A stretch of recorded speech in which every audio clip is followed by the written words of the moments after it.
10-year plan. Kati guno gubeera nga mwaka gumu millions 6 kikwetaagisa okubanga ogenda kukola emyaka 4 atsa mukwendi bulungi myaka 4 this is times 4 okubanga tufuna millions 24. Now 24 million wetugenda okubanga tugula obuguzi ettaka erisooka na kati okusinziira ku speed eriwo olwaleero abantu teri muntu gwogenda kugamba nti no sooko kakkane okunoonya millions 24 abali kuzaawa ggulu nammwenzi jangenda kugezaako okubanga nyangu obudde buno tubenga tubukwasaganya kakati bw'obanga otandikidde mu millions 24 kitegeeza nti no ogenda kulwawo ne bonaaba otandise okuzimba kati bw'okwata zino millions 24 mbadde nkusaba busabi get a skill funa ekintu kyonna oba omulimu gw'obadde bw'obanga obadde okola mu mulimu nga gugwo self employed kwata sente zino millions 24 emyaka gino egisooka kwata sente zino ozizzeemu bw'obanga bakukozesa nga zino obadde oziteeka ku mabbali emyaka gino wegiwerera in fact katubale emyaka ng'esatu tubale nti n'ogenda kubeera mu millions 18 millions 18 nina ekintu kye ngenda okugamba gwe ng'omuntu atandikidde wansi millions 18 get a skill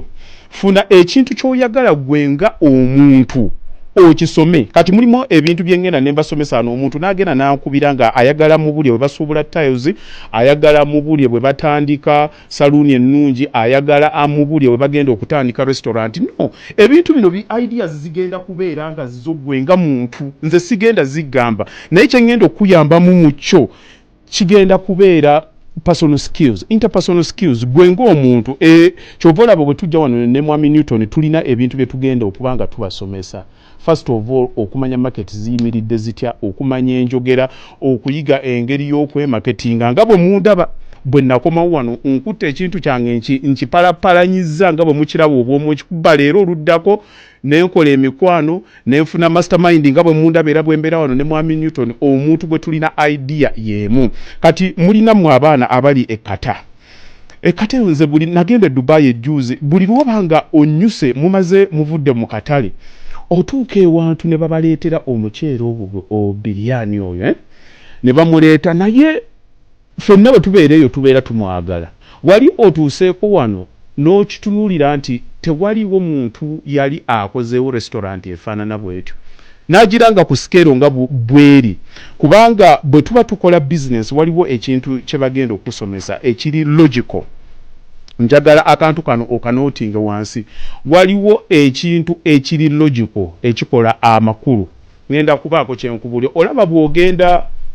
ku train station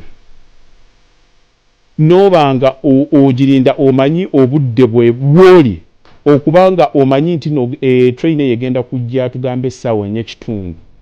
logically omanyi nti nerina kubeerawo obudde obwo era nawa woolaga kakati ne wabeerawo akantu akalala ke bayita psychological bakuteekerawo essaawa kati buli lw'otuuka makyazi omanyi nti train yegenda kujja essaawa 4:30 era otuuka ekiseera n'otandika okugenda ng'otunuulira ku ssaawa eyo kati obuntu obwo buli psychological mu business yo bwe njagala nsooke nkusomeseeko kino nkuwadde kifaananyi kinene njagala gwe kifiiringa whether kikumakingira amakulu or not kubanze nsobola okubuulira ebyange ebyenkozesa logically n'ebirala ebiri psychological naye gwe olina kugoyinga deeper buli kyenjogerako wano kinootinga down ogenda obenga okyenoonyezaako kati abantu abakoze wano katugambe let me say nti nkoze restaurant abaana basiiba bagenda wano ebuwarabu bulijjo bakoma buli muntu yenna gy'awangalira abaako by'ayagala ne biki byapiikingayo ayagala okujja okulya biryani ng'oyo now bw'okwata n'obalaga nti nolina woogenda okubifumbira what other thing can you make to attract them psychologically wali okirowoozezaako nti singa nkwata restaurant eyo n'enfumba nemmanya nti buli muntu alinnya wano ennyonyi okugenda mu Buwarabu agenda kukozesa ennyonyi gye bayita Emirates atunuulira abantu abalimu nga balungi ng'era basaavinga bulungi bambala nga we bambala abo nenkozesa buyunifoomu bwange tugambe nkoze restaurant eyo n'engiyita the Emirates kuba tewali agenda kunkwata wano nti gundi according to this is Uganda n'enkiteekamu n'osanga nga abaana abagenda okubanga basavinga kuba abantu mugenda ne mufuna ssente but getting ideas zitulema ate bwe tufuna ideas tugaana okugoinga through with them nenze nkubuulya kubanze nina ekizibu kyange nabagambye am very vigorous bwe mba nina ekintu kyenjagala okimanyi nti bwe nnyamba z'abantu abo bu uniform bwa Emirates nga bw'obalaba mu nnyonyi nyinza okukyusaamuuko obukyuso olwa butayagalya ddala kufaanana airline nengikwata nenjiranga kirina psychological effect gye kisobola okubanga giteeka ku bantu ne bajja ne balya emmere because of that ng'alowooza kye yalabira ddala ebuwarabu kye kigenda okubeera wano oba nga bwe mulaba restaurants ennungi lwaki batandika okuteekawo programs ze bayita behind the scenes n'aba nga asobola okuba nga atunda emmere ng'akibalaga kifaanana kitya kikuteekingira ki okubanga olina mukwano gw'omuwarabu gw'osobola okuteekamu ka tiketi aka Uganda Airlines n'ojja n'okuba akalango nga wooli because I'm teaching you now tugezeeko okuhavinga ebintu ebipsychological kiki ekigenda okukuleetera okustandinga out yes namukwaya agambe that's very good agambe this is the power of influence okutandika okuteekerawo omuntu okukirowooza nti kiri authentic kuba kyolabye ebweru ne wano osobola okukyagalawo don't you think that isn't now ekyo tekiri now thinking outside the box bameka babadde kubanga kyenjagala klasi yange ebeerengamu is to think outside the box si kubanga olowooza ng'abantu aba bulijjo omanyi ba candidates you can get for that oba olunaku gwe njagala buli lwogenda n'oyita ku ddwaliro lyonna ery'ekiruddu lyonna amalwaliro ago amanene nze nina omuntu gwe nafiirwa mu mwezi gwali gwa 7 awo ne tukkirira awo ekiruddu ku Salama Road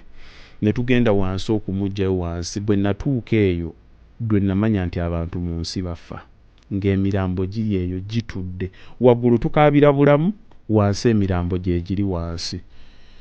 naye natunuulira abantu abali in desperation omanyi nze nkubulya kati bwongo bulaba nkuyigiriza how to see a problem because in the line of business bagamba buli lwolaba ekizibu nga otandika okukirowoozaako nga opportunity naye ekizibu kye tulina ffe bwe tulaba ebizibu tubiraba bulabi nga bizibu ne tutambula ne tugenda